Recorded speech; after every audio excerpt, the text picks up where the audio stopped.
മനോഹരമായ ഈ ദിവസത്തിൽ പഴയ നിയമ പുസ്തകമായ രൂത്തിൻ്റെ പുസ്തകം 2-ാം അധ്യായത്തിൻ്റെ 4-ാമത്തെ വാക്യത്തിലൂടെ ദൈവം നമ്മളെ കൊണ്ടുപോകുമ്പോൾ മനോഹരമായ ഒരു പ്രാർത്ഥനയും അനുഗ്രഹവും ഇവിടെ കാണുവാനായിട്ട് സാധിക്കും.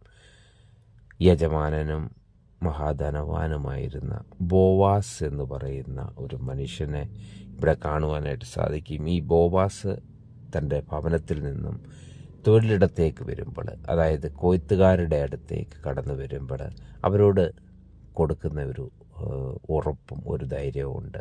കർത്താവ് നിങ്ങളോട് കൂടെയുണ്ട്.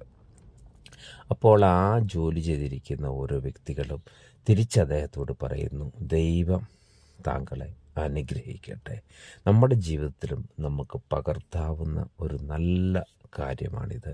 നമ്മുടെ കൂടെ ജോലി ചെയ്യുന്നവരെ, നമ്മുടെ പരിസരങ്ങളിലുള്ളവരെ, അവർക്കൊരു ഉറപ്പും ധൈര്യവും നമുക്ക് കൊടുക്കാം. കർത്താവ് നിങ്ങളോട് കൂടെയുണ്ട്. അതുപോലെ നമുക്ക് തിരിച്ച് അവർക്ക് കൊടുക്കാവുന്ന മറ്റൊരു അനുഗ്രഹമാണ്, ദൈവം നിന്നെ അനുഗ്രഹിക്കട്ടെ. God bless you. കർത്താവിൽ പ്രിയരെ, അതുകൊണ്ട് നമ്മുടെ ജീവിതത്തിൽ നമ്മുടെ പ്രാർത്ഥന എന്നുള്ളത് ഈ ഒരു മുറിക്കകത്ത് ഇങ്ങനെ കതകടച്ചെപ്പോഴും നമുക്ക് വേണ്ടി മാത്രം പ്രാർത്ഥിക്കുന്നത് ആവരുത്.